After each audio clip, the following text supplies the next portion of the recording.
When Lifeteams asked if I would come and talk about just the last time I shared the gospel with somebody, I thought, well, this is going to be an impossible thing to prepare for, because between the time when they asked me to tell a story and the time when we're going to be filming the story, I planned on sharing the gospel with many people many different times, so it would be really tough to actually plan on sharing when the last time was that I shared the gospel, because it actually hadn't even happened yet. Now, maybe that's the first point that I want to make. If you have to reach and think way back, weeks ago, months ago, years ago, to the last time you shared the good news of Jesus with a teenager, then maybe you could be doing it a little bit better. Proverbs 4 tells us that from the heart, the mouth speaks. Now, I saw a funny thing online the other day. It said, what if you know somebody who runs marathons, but you don't know it? Don't worry, they'll tell you. That made me laugh really hard because I am so guilty of this. I'm a marathon runner, and there is nobody in my life that does not know that I am a marathon runner because I talk about it all the time. It doesn't matter what subject we're talking about, from breakfast to what happened on the news yesterday, and I can somehow switch the conversation over to talking about my last run and how it felt and how I thought it was going. From the heart, the mouth speaks. Whatever your heart is filled with, whatever you're passionate about and excited about, you talk about. Now, I'm not the only one who is guilty of this. People who are super into soccer talk about soccer. Parents who are super into their kids and what they're doing talk about their kids all the time. Grandparents talking about their grandkids, we all do it. Whatever our hearts are filled with, that is what we speak about.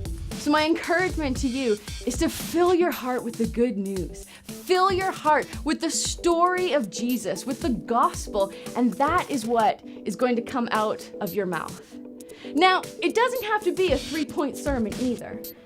For example, I was at Chapters. I was at the bookstore with one of my teenagers, and we were just putting in time, goofing off until we were gonna go watch a movie.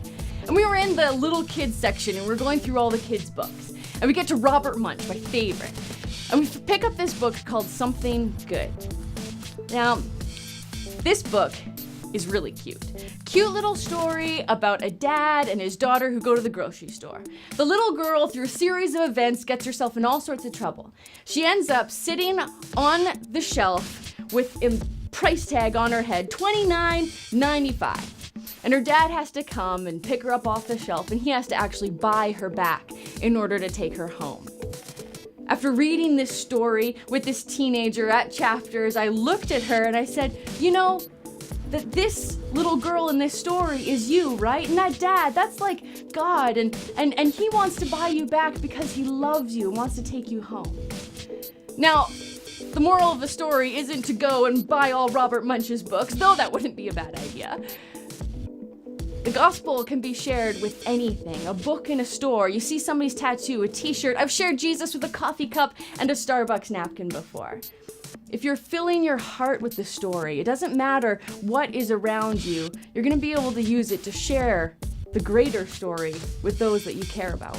Now, I know many people say, well, you know, I'm just going to share the gospel all the time, but with my actions. I'm going to do it just with what I do and not actually talk about it. They use that quote, share the gospel at all times and when necessary, use words. I have to say, if you have the secret of eternal life, if you have the best news, the greatest news that the world has to offer, you're going to make people ask you for it?